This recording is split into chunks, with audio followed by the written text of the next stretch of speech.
Hello guys, in this video we will discuss last phase of compiler design, that is code generation.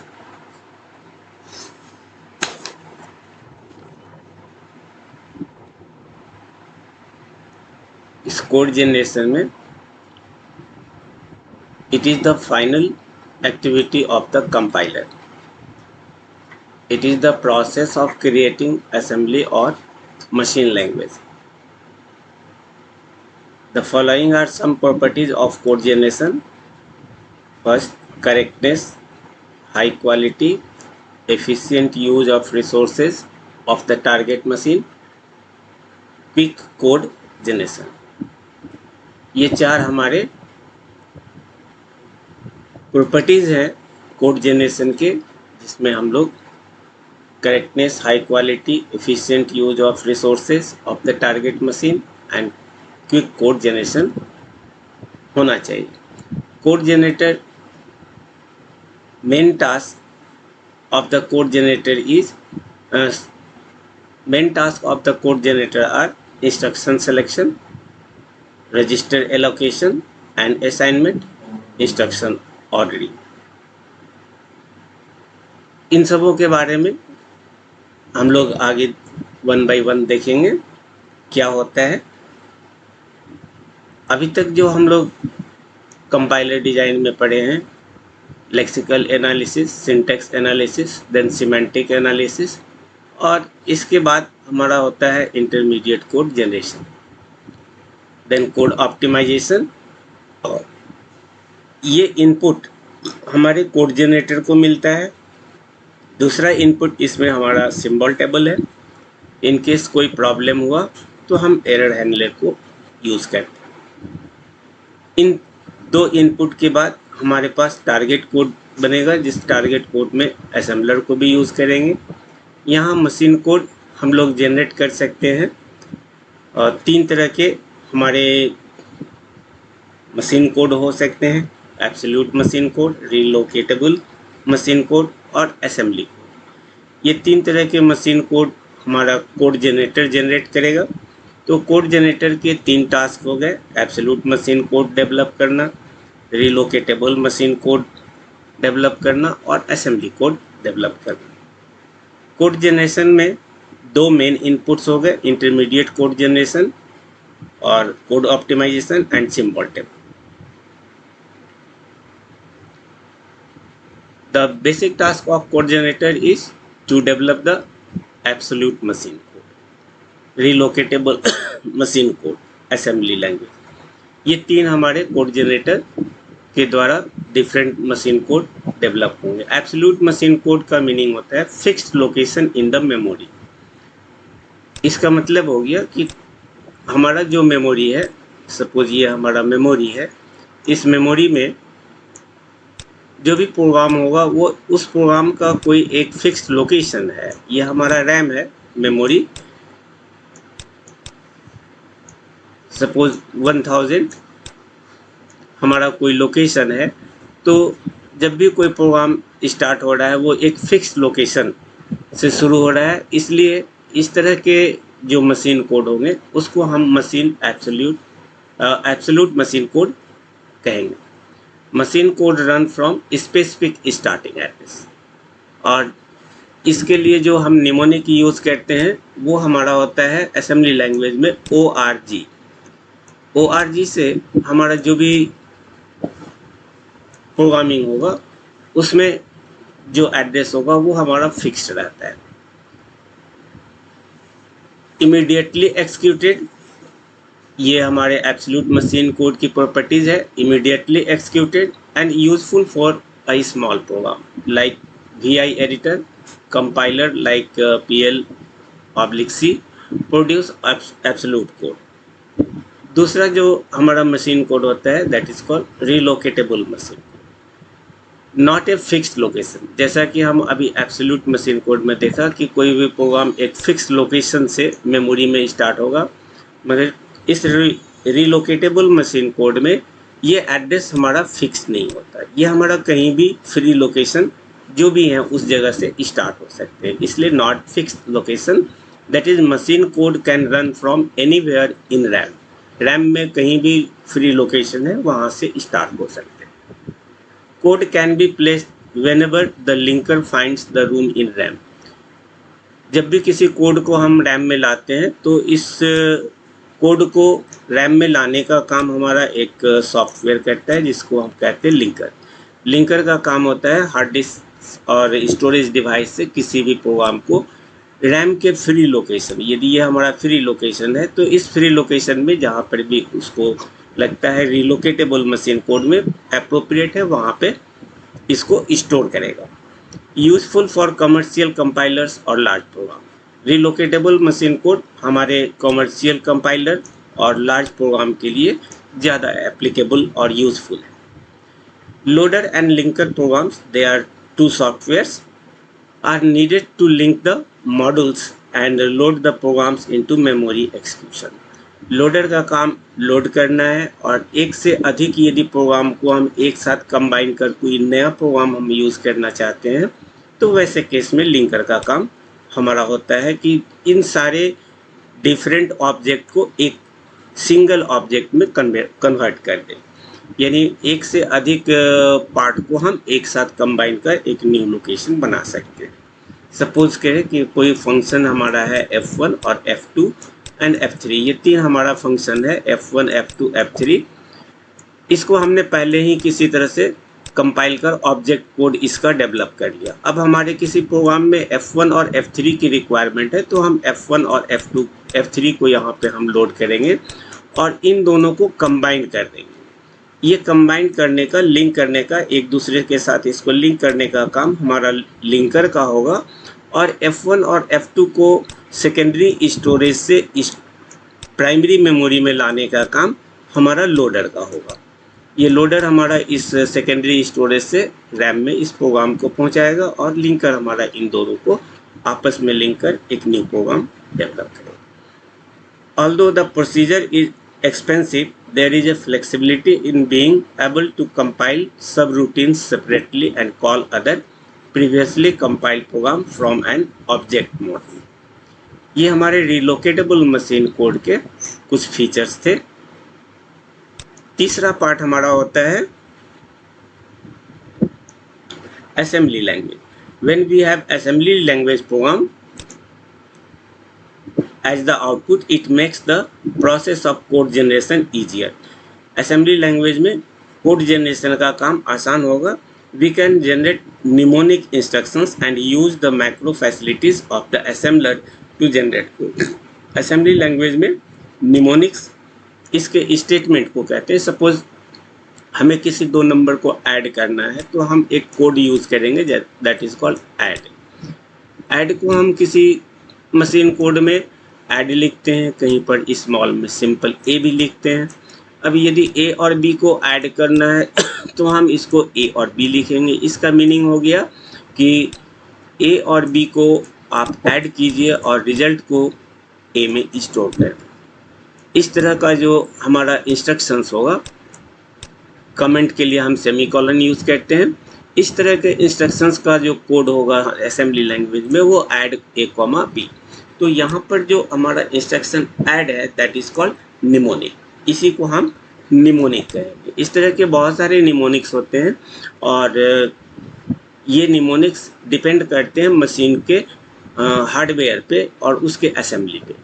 तो ये machine dependent code होते हैं, इसलिए जितने भी डिफरेंट मशीन्स होंगे उनमें निमोनिक का इंस्ट्रक्शंस अलग अलग होंगे। किसी मशीन पर ऐड मिलेंगे, किसी पर ए मिलेगा।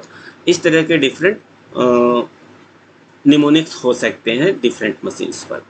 इसी तरह से सब्सट्रैक्शन के लिए हम सब यूज़ करते हैं और किसी किसी सिस्टम पर एस भी यूज़ करते हैं। तो ये सिंटैक्स उस मशीन पर डिपेंडेंट है। इसी तरह के कोड को हम निमोनिक कहते हैं। इंक्रीमेंट के लिए INC, डिक्रीमेंट के लिए DEC और यदि हम कंडीशनल जंप करते हैं तो jump JE, jump if equal to. तो यदि किसी दो का वैल्यू इक्वल है तो जंप करना है, किसी पर्टिकुलर लेवल पे हम जंप करेंगे। तो इस तरह के कोड को ही हम निमोनिक कहते हैं। कुछ इसमें मैक्रो भी होते हैं, जिस मैक्रो को यूज़ कर हम अपने असेंबली कोड को आसान बना सकते हैं। The cost involve after code generation is less as the other forms required an assembler. इसमें हमारा कॉस्ट यहाँ मीनिंग है कि किसी इंस्ट्रक्शंस में कितने आइट्रेशंस कितने टाइम लग रहे हैं। जिस कोड का आइट्रेशन और टाइम मिनिमम होगा वो लेस कॉस्ट के होंगे, और जिसमें अधिक टाइम लगेंगे वो हाई कॉस्ट के होंगे। It is useful for a machine with a low memory. This choice is reasonable where a compiler must use more passes. Assembly language में हम एक पास में भी अपने प्रोग्राम का ऑब्जेक्ट कोड डेवलप कर सकते हैं, 2 पास में भी कर सकते हैं। ये डिपेंड करता है हमारा कंपाइलर और असेंबलर किस तरह का बना हुआ है। These are the some points about the code generator.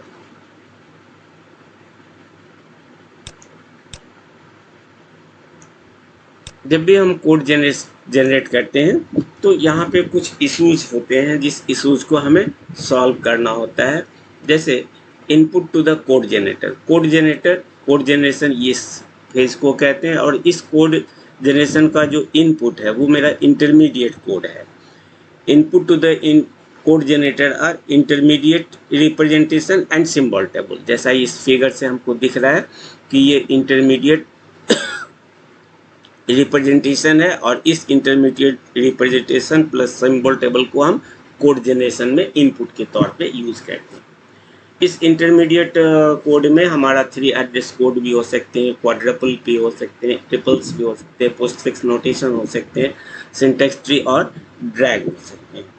ये जो हमारा इंटरमीडिएट कोड का रूप है, इसमें ये 4 कैटेगरीज होते हैं। लीनियर रिप्रेजेंटेशन को हम पोस्टफिक्स नोटेशन कहते हैं, जो यहाँ पे लिखा हुआ है, और ग्राफिकल रिप्रेजेंटेशन हमारा सिंटैक्स ट्री हो सकता है या डैग हो सकता है। 3 एड्रेस रिप्रेजेंटेशन में हम क्वाड्रपल्स ट्रिपल्स को यूज़ करते हैं, और वर्चुअल मशीन यदि हम यूज़ करें तो स्टैक मशीन कोड यानी स्टैक डेटा स्ट्रक्चर को हम यूज़ करेंगे।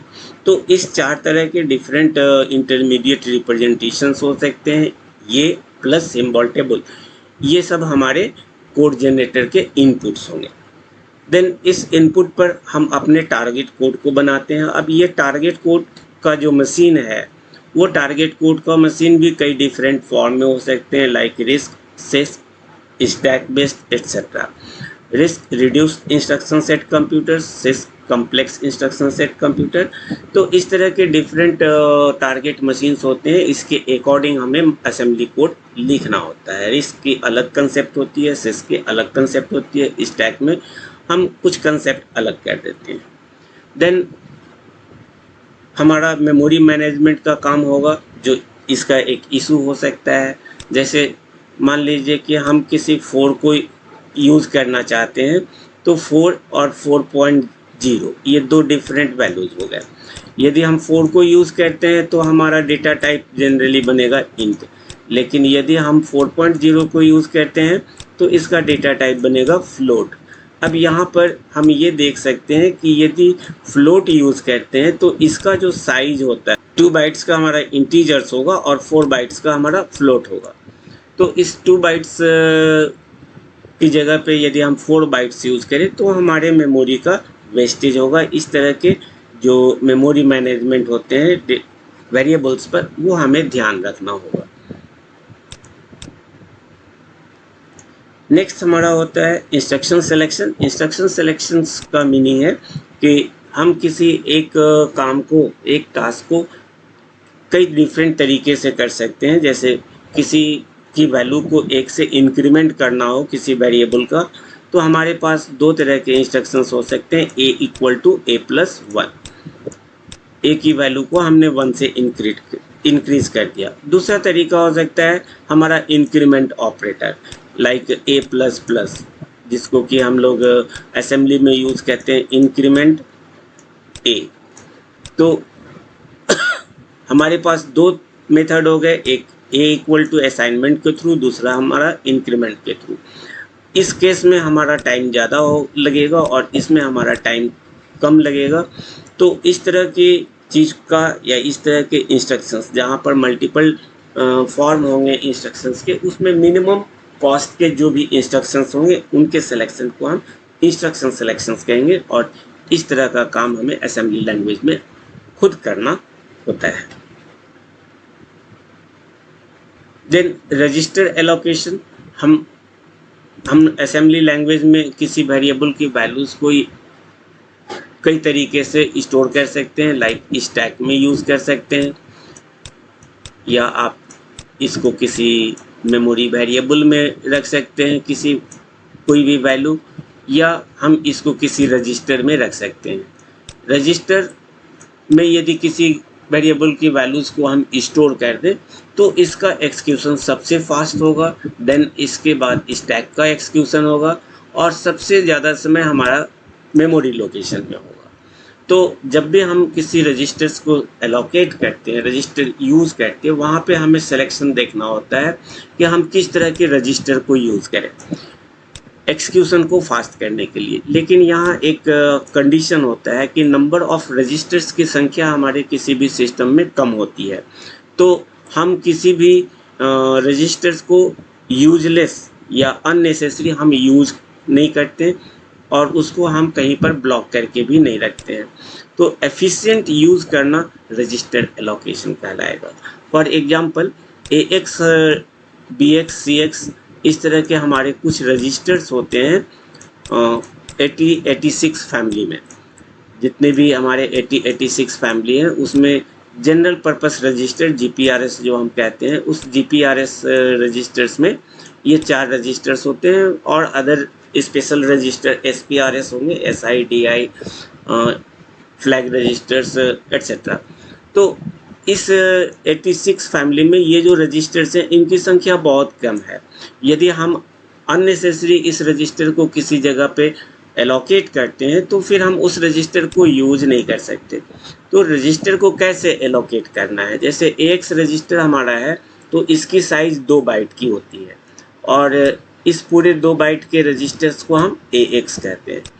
इस AX रजिस्टर्स को हम यदि एक बाइट में डिवाइड कर दें, 1 byte in left and 1 byte in right, I mean 1 byte in most significant and 1 byte in least significant, MSB and LSB में बांट दें, तो हमारे इस पूरे 2 बाइट में 1 बाइट का जो लोकेशन होगा, इसमें MSB को हम AH के नाम से जानेंगे, हायर बिट, और इस LSB को हम AL के नाम से जानते हैं।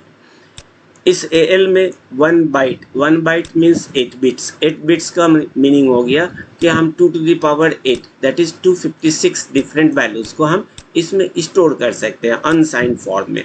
यदि हम साइन फॉर्म में यूज़ करें तो हमारा 128 माइनस 128 प्लस 128 मैक्सिमम रेंज होगा, और यदि हम अनसाइंड यूज़ करें तो 0 to 256 डिफरेंट वैल्यूज़ को स्टोर कर सकते हैं। यदि किसी वेरिएबल की वैल्यू 256 से लेस हो तो हम AX रजिस्टर में उसको यूज़ नहीं कर, हम उसको यदि AH रजिस्टर में यूज़ करें तो हमारा 1 बाइट का रजिस्टर सेव होगा। इस तरह के काम को हम रजिस्टर एलोकेशन में करते हैं कि किसी भी वेरिएबल की साइज़ क्या है, उस साइज़ के अकॉर्डिंग हम अपने रजिस्टर को सिलेक्ट करेंगे और मैक्सिमम रजिस्टर्स को हम फ्री रखते हैं कि हम दूसरे काम को उसमें असाइन कर सकें। तो हमारे जो रजिस्टर्स होते हैं वो 16 बिट्स के भी होते हैं, 8 बिट्स के भी होते हैं, किसी सिस्टम में जो रजिस्टर्स होते हैं वो 32 बिट्स के भी होंगे और 8 बाइट्स के भी होते हैं। इस तरह के आर्किटेक्चर्स हार्डवेयर पर डिपेंडेंट है। तो हम जिस चीज़ की बात कर रहे हैं वो हमारा 8086 फैमिली की बात कर रहे हैं। 8086 फैमिली में हमारा 8086 मशीन, 802, 86, 386, 486, इवन i3 का भी जो इंस्ट्रक्शंस है वो इस को फॉलो करते हैं।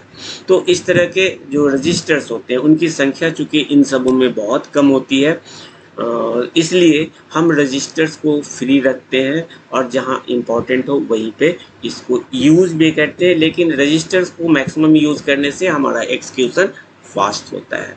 तो रजिस्टर एलोकेशन यहाँ पे होगा। दूसरा होता है कॉम्प्लिकेशन ऑफ हार्डवेयर आर्किटेक्चर्स। हम किसी जगह पर रजिस्टर पेयर्स को भी यूज़ करते हैं, जैसे मल्टीप्लिकेशन और डिवीजन के केस में यदि हम किसी वैल्यू को डिवाइड करना चाहते हैं। सपोज हमारा कोई वैल्यू है जिसको हम AX रजिस्टर में रख दें। AX रजिस्टर 16 बिट का है और इसमें हम कोई वैल्यू रख दें और इसको हम डिवाइड करें किसी 16 बिट रजिस्टर्स की वैल्यू। यदि हमारा डिवाइडर BX में है और डिविडेंड AX में है, तो BX से AX में यदि डिवाइड करें तो इसका जो रिमाइंडर होगा उस रिमाइंडर को हम किसी तीसरे रजिस्टर्स में रखते हैं जिसको हम कह रहे हैं DX रजिस्टर। तो जब भी हम BX को स्टोर करते हैं या 16 बिट डेटा को जब हम 16 बिट डिवाइडर से डिवाइड करें तो वैसे केस में एक पेयर बनाना होगा जिसको हम कहते हैं रजिस्टर पेयर। तो यहाँ पर हम AX और DX दो रजिस्टर को मिलाकर इसको 32 बिट्स बनाते हैं और जो डिवाइडर है वो हमारा 16 बिट, BX हमारा 16 बिट का, ये जितने भी GPRS है सारे हमारे 16 बिट्स के रजिस्टर्स कहलाते हैं। तो इस 16 बिट्स रजिस्टर्स से यदि हम किसी 16 बिट्स को डिवाइड करें तो डिविडेंड को हमें 32 बिट का बनाना होता है, जिसमें AX में हमारा डिविडेंड होता है और DX में इसका जो रिमाइंडर होगा वो DX में स्टोर हो जाएगा। तो इस तरह के काम को करने के लिए जो हमारा यहाँ पे रिमाइंडर आने वाला है वो DX में ऑटोमेटिकली सेव होगा और जो इसका रिजल्ट होगा यानी क्वेश्चन जो हमारा होगा वो हमारा AX में ऑटोमेटिकली सेव हो जाएगा। फॉर एग्जांपल यदि हम 15 को 3 से डिवाइड करें, छोटे वैल्यू को हम यूज़ कर रहे हैं, 15 को हमने AX में स्टोर कर दिया, AX में हमने 15 को स्टोर किया और 3 को हम स्टोर करते हैं BX में, BX में हम 3 को स्टोर कर दें। तो वैसे केस में इसका जो रिमाइंडर होगा वो DX में आएगा और इसका जो क्वेश्चन होगा यानी 5 वो हमारा AX रजिस्टर्स में चला आएगा। इस तरह का काम हम जब करते हैं तो यहाँ पर दो रजिस्टर्स को कंबाइन करना होता है, that is called register pairs. तो ये काम हमारा मल्टीप्लिकेशन और डिवीजन में होता है, इसलिए हम यहाँ पर रजिस्टर पेयर्स को यूज़ करेंगे। तो रजिस्टर पेयर एलोकेशन करते वक्त हम एक दूसरा तरीका भी यूज़ कर सकते हैं। एक 8 बिट के डेटा को 16 बिट के डेटा को हम 8 बिट से भी डिवाइड करें तो भी हमारा काम इसी तरह से कुछ होगा, जिसमें BH और AX को यूज़ करेंगे। तो इस तरह के काम को करने के लिए रजिस्टर पेयर्स का यूज़ होता है। वो डिपेंड करता है कि हम किस तरह के रजिस्टर पेयर को यूज़ करें, 8 बिट के डिविडेंड और 16 बिट के डिविडेंड। 16 बिट में हमें 2 रजिस्टर पेयर इस तरह से यूज़ करने होते हैं, 8 बिट में इसकी साइज़ कम होती है। इवैल्यूएशन ऑर्डर, अब जब भी हम किसी असेंबली लैंग्वेज के प्रोग्राम को यूज़ करें तो यहाँ पे ब्रांचिंग, जंपिंग, लूपिंग स्टेटमेंट्स आएंगे। इसमें से किस तरह के स्टेटमेंट्स हैं और उनका ऑर्डर क्या रखा जाए ताकि हमारा एक्सक्यूशन फास्ट हो, ये हमारा इवैल्यूएशन ऑर्डर कहलाएगा। Then choice of code generation, हमारा जो कोड जनरेशन है वो किस तरह का है, स्टैटिक है, डायनेमिक है, किस तरह के कोड जनरेट कर रहे हैं, इस पर भी हमारे कुछ इंस्ट्रक्शंस डिपेंड करते हैं। अब टारगेट मशीन जो हम यूज़ करने जा रहे हैं, सपोज़ हमारा टारगेट मशीन i3 है, तो i3 में ऑपरेशंस कैसे होते हैं, उसमें load, store, computation, unconditional, conditional jumps के इंस्ट्रक्शंस किस टाइप के हैं।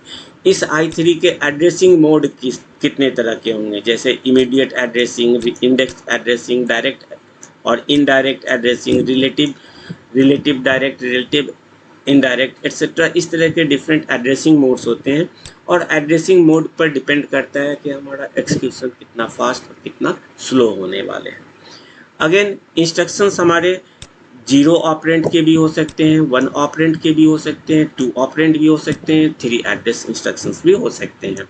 सपोज हम किसी डेटा को किसी स्टैक में यूज़ करना चाहते हैं, हम यहाँ पर 2 नंबर को रख लें, तो 2 नंबर को रखने के लिए हम यहाँ पे पुश करेंगे, पुश 5, अगेन पुश 5 हमारा फर्स्ट लोकेशन पे होगा, पुश 6, तो 6 हमारा इस जगह पे आएगा। ये हमारा हो गया 1 एड्रेस, यहाँ पे हम एक ही डेटा को यूज़ कर रहे हैं। तो इस तरह के AX BX रजिस्टर वेरिएबल्स भी हो सकते हैं, रजिस्टर भी हो सकते हैं, जिसकी वैल्यू हमने स्टैक में रख दिया। अब हम इसको यूज़ करना चाहें तो पॉप ऑपरेशन से इसको कॉल कर सकते हैं, जिसमें फर्स्ट वैल्यू हमारा 6 आएगा, देन नेक्स्ट पॉप करें तो हमारा 5 आएगा, और इन दोनों को फिर हम कहीं पर ऐड कर सकते हैं। 3 एड्रेस कोड इसके जस्ट पहले भी हम लोग देख चुके हैं। 2 एड्रेस कोड में अभी जस्ट यहाँ पे हमने लिखा था ऐड AX, BX, तो इसमें BX और AX और BX को ऐड कर हम AX में स्टोर करते हैं। तो इस तरह के जो इंस्ट्रक्शंस होते हैं वो 2 एड्रेस इंस्ट्रक्शंस कहलाएंगे। तो किसी इंस्ट्रक्शंस में हमारा कोई 0 है, जैसे इंक्रीमेंट, इसमें हम किसी भी तरह का कोई डेटा हम यूज़ नहीं कर रहे हैं, इंक्रीमेंट ए केवल कह दिया तो हमारा इंक्रीमेंट हो जाएगा। तो 0, 1 एड्रेस, 2 एड्रेस, 3 एड्रेस के इंस्ट्रक्शंस होते हैं। ये डिपेंड करते हैं हमारे टारगेट मशीन में किस तरह की फैसिलिटी है। यदि 3 एड्रेस कोड का है तो हम हर एक इंस्ट्रक्शंस में 3 एड्रेस यूज़ करेंगे। सपोज इसमें हम BX और CX को ऐड कर हम AX में रखना चाहते हैं, तो इस तरह के जो इंस्ट्रक्शंस होंगे that is called 3 address instructions. Assembly के बारे में थोड़ी सी इंट्रोडक्शन इस 3 लिंक में बताया हुआ है, आप इस 3 लिंक को यूज़ कर सकते हैं। फर्स्ट लिंक में इंट्रोडक्शन है, सेकंड लिंक में A to Z को कैसे हम असेंबली में प्रिंट करेंगे, और थर्ड में एक छोटा सा मैसेज प्रोग्राम है। इस तरह से आपको इंट्रोडक्शन यदि देखना हो असेंबली का तो इस 3 लिंक को आप वॉच कर सकते हैं।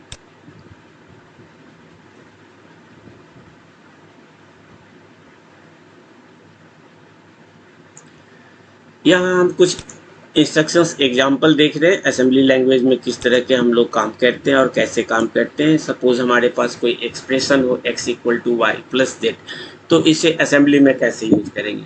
मूव y to r0, इसका मतलब हो गया y को r0 में रख दीजिए। सेमीकोलन के बाद जो भी होता है वो मेरा कमेंट होता है। तो हमारा इंस्ट्रक्शन हो गया मूव y, r0, जिसका मीनिंग हो गया मूव y to r0। किसी किसी सिस्टम पर हम ऐसे भी लिख सकते हैं इसको, मूव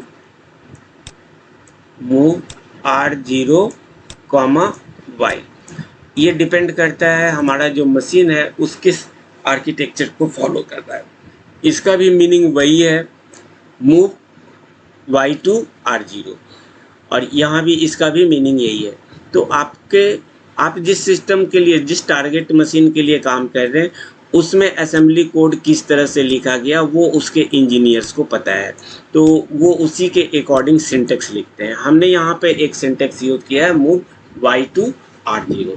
सोर्स हमारा फर्स्ट होगा और टारगेट हमारा बाद में होगा। अब यदि हम r0 में y को रख लिया और इसमें हम r0 में z को ऐड कर इसकी रिजल्ट को हम r0 में रखें, तो लिखेंगे code add r0 with z and store the result in r0। r0 के साथ z को ऐड कीजिए और इसके रिजल्ट को r0 में रखिए। ये मेरा 2 एड्रेस इंस्ट्रक्शंस है, क्योंकि हर एक इंस्ट्रक्शंस में 2 ऑपरेंट यूज कर रहे हैं, तो 2 इंस्ट्रक्शंस हमारा मशीन से, कहीं कहीं 3 भी हो सकते हैं, 1 भी हो सकते हैं, 0 के भी हो सकते हैं। तो मूव r0, x, इसमें हम कह रहे हैं r0 की वैल्यू को x में स्टोर कर दो, तो इसका कमेंट हो गया x = r0। इस तरह से हम अपने इस एक्सप्रेशन को असेंबली में इस 3 इंस्ट्रक्शन से दिखा सकते हैं। ये हमारा 3 इंस्ट्रक्शंस हो गए। इसके बगल में जो भी सेमीकोलन के बाद है वो हमारा कमेंट है, जिसको असेंबलर इग्नोर करता है। तो ये हमारा इंस्ट्रक्शंस हो गया इस एक्सप्रेशन के लिए। कुछ और कॉम्प्लिकेटेड इंस्ट्रक्शंस देखते हैं हम लोग। यहाँ पर एक दूसरा एग्जाम्पल है a equal to B plus C और फिर हमने d में a प्लस ई को रखा है, यानी b प्लस सी का रिजल्ट हमारा a में स्टोर हो रहा है और इस a के रिजल्ट को हम e के साथ ऐड कर रहे हैं। तो असेंबली में इसकी कोडिंग ऊपर के अकॉर्डिंग क्या लिख सकते हैं, move B to R0 register में हमारा b को रख दीजिए। इस जगह पे R0 ax bx cx dx भी हो सकता है। यदि GPRS 8086 के GPRS को यूज़ करें तो R0 की जगह पे लिखेंगे ax bx cx dx में से कोई एक रजिस्टर। तो यहाँ पर हमने एक सिंबॉलिक नेम लिया है R0 R1 एटसेट्रा। मशीन के अकॉर्डिंग इसके नाम अलग अलग होंगे।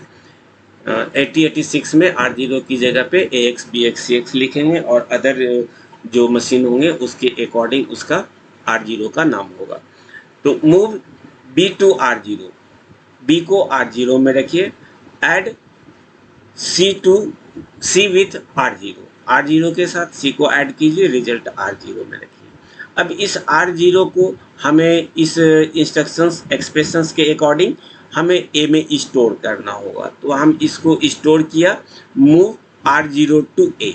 ये जो दोनों का सम R0 में रखा हुआ है, इस R0 को A में A नाम के वेरिएबल में स्टोर कीजिए। अब इसी को दूसरे एक्सप्रेशन में यूज़ करने के लिए हम A की वैल्यू को R0 में फिर से लोड करेंगे, मूव A टू R0 में हमने A की वैल्यू को रखा, R0 में A की वैल्यू को रखा यानी B प्लस C को रखा और अब कह रहे हैं ऐड E विथ R0 यानी B प्लस C के साथ E को ऐड कीजिए और रिजल्टेंट को फिर से R0 में रखिए। Then we move this value R0 to D, move R0 to D, R0 को D में मूव कर दीजिए। तो इस दो एक्सप्रेशंस के ये कंप्लीट इंस्ट्रक्शंस हो गए। इस इंस्ट्रक्शंस को यदि केयरफुली हम लोग वॉच करें तो यहाँ पे कुछ रिडंडेंसी है। रिडंडेंसी कहने का मतलब हमारा कुछ ऐसा भी स्टेटमेंट्स यहाँ पे लिखा हुआ है जो नहीं लिखा होना चाहिए, हम उसके बगैर भी काम कर सकते हैं। जैसे R0 की वैल्यू को जिसमें जो कि A की वैल्यू है हम R0 में रखे हैं सम के बाद, इसको हम फिर A में ट्रांसफ़र कर रहे हैं और A से फिर R0 में ला रहे हैं। तो ये तो ऑलरेडी हमारे R0 में है, तो इस दो स्टेटमेंट की हमें कोई रिक्वायरमेंट नहीं है। डायरेक्ट यदि हम ऐड E, R0 लिख दें तो वही काम होगा जो इस दो इंस्ट्रक्शंस के रहने पर काम होगा। These are the redundant code, so we will move this redundant code। ऐसा हम लोगों को करना पड़ता है असेंबली लैंग्वेज में। बहुत सारे यदि रिडंडेंट कोड हो तो उसे हमें हटाना होगा और उसी को रिडंडेंट कोड को यदि हटा दें तो फाइनल हमारा इंस्ट्रक्शंस 4 स्टेटमेंट में ये हमारा दोनों एक्सप्रेशन का फाइनल रिजल्ट मिल जाएंगे, जहाँ पे R0 या D की वैल्यू लाइव वेरिएबल है। लाइव वेरिएबल कहने का मतलब लाइव वेरिएबल जैसा प्रीवियस फेज में हमने देखा था लाइव वेरिएबल कैसे निकालते हैं। लाइव वेरिएबल को हम कहीं पर डिलीट नहीं कर सकते हैं, लेकिन जो लाइव वेरिएबल नहीं है उनको हम आगे यूज़ नहीं कर रहे, आप उसको हटा सकते हैं। एक तीसरा एग्जांपल हम लोग लेते हैं किस तरह से हम इसको यूज़ करेंगे। सपोज कीजिए कि हमारा t equal to a plus b है, t equal to t star c है, t equal to t divided by d है। तो हम पहले a को R0 में मूव किया, R0 equal to a, then add b with R0, b को हमने R0 के साथ ऐड किया और रिजल्ट को फिर से R0 में रख दिया, यानी इस दोनों का सम अभी हमारे पास R0 में है। और इसी t को हम यूज़ कर रहे हैं इस लोकेशन पर, तो हम क्या करेंगे, multiply c with R0, c को R0 में इस t की वैल्यू है, मल्टीप्लाई कीजिए और रिजल्ट को R0 में रख दीजिए। ये हमारा t का न्यू वैल्यू हो गया और इसी t को फिर हम यहाँ पे यूज़ कर रहे हैं जो ऑलरेडी हमारे पास R0 में है।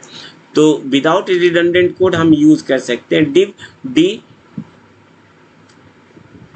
टू R0 को D से डिवाइड कीजिए और जो रिजल्ट है उसको R0 में रख दीजिए और फाइनली हम इस R0 को F पर ट्रांसफ़र कर रहे हैं जो कि रिजल्ट हमारा F में होगा। तो ये हमारा विदाउट रिडंडेंट कोड हम इस तरह से असेंबली में कोडिंग कर सकते हैं। यदि सिंटेक्स ट्री के फॉर्म में यदि कुछ इसको दिखाना चाहें या इसको हम यूज़ करना चाहें तो उसका एग्जाम्पल कुछ इस तरह के होंगे। सेम इंस्ट्रक्शंस को हमने रखा है, सॉरी यहाँ पे हमने एक न्यू इंस्ट्रक्शन सिंटेक्स ट्री में दिया है। ए और बी के डिफरेंस को हमने R0 में रखा, फिर सी और डी के ऐड को हमने R1 में रखा और ई और R1 के डिफरेंस को R2 में रख रहे हैं और R0 और R2 के एडिशन को हम प्लस में रख रहे हैं। तो R0 सबसे पहले हमने ए को R0 में मूव किया, बी को हम R1 में मूव किया और R0 में R1 को घटाकर R0 में से R1 को घटाकर इसके रिजल्ट को R0 में रख दिया। तो यहाँ पर हमारे पास R1 अब फ्री हो गया, R0 को हम फ्री नहीं कर सकते क्योंकि इसमें इस दोनों का रिजल्ट स्टोर्ड है। तो R1 हमारा फ्री है, इसलिए हम R1 को रीयूज कर सकते हैं किसी दूसरे पर्पस के लिए। तो यहाँ पर हमें ऐड करना है, इसलिए C को अब हम R1 में रख सकते हैं क्योंकि यहाँ से इसकी वैल्यू अब ज़रूरत नहीं है। तो हम फिर से R1 में C को रख लिया और R2 में एक तीसरे रजिस्टर में D की वैल्यू को स्टोर करा दिया। देन इन दोनों के सम को हम R1 में रख लिए। तो अब हमें R0 में इस दोनों का सब्सट्रैक्शन है और डिफरेंस है और इन दोनों का एडिशन हमारे पास R1 में है। तो R0 R1 को हम अब रिमूव नहीं कर सकते क्योंकि इसमें रिजल्ट स्टोर्ड है, लेकिन R2 हमारा अब फ्री हो सकता है। तो हम यहाँ पर इस E को R2 में स्टोर कर दिया और R2 में स्टोर करने के बाद E में से R1 को सब्सट्रैक्ट करना है। तो हम यहाँ पर लिख सकते हैं R2 माइनस R1 और रिजल्ट को हम R2 में रख लिए। तो अब हमारा R2 में इस पूरे का रिजल्ट आ चुका है, तो R1 अब हमारा फ्री हो गया। इसको यदि कहीं ज़रूरत पड़ी तो हम यूज कर सकते हैं। देन अभी हमारे पास R0 भी है, इस R0 को और R2 को ऐड करके हम इसकी रिजल्ट को R0 में रख सकते हैं। तो R0 प्लस R2 ये हमारा इस पूरे का रिजल्ट रखा है और इस पूरे का रिजल्ट R0 में है। इन दोनों को ऐड किया और रिजल्टेंट को R0 में रख दिए। अब हमारे पास R1 और R2 ये दोनों फ्री हो गए। इस दोनों रजिस्टर को हम कहीं और यूज़ कर सकते हैं। तो ये हमारा एग्जाम्पल 4 था।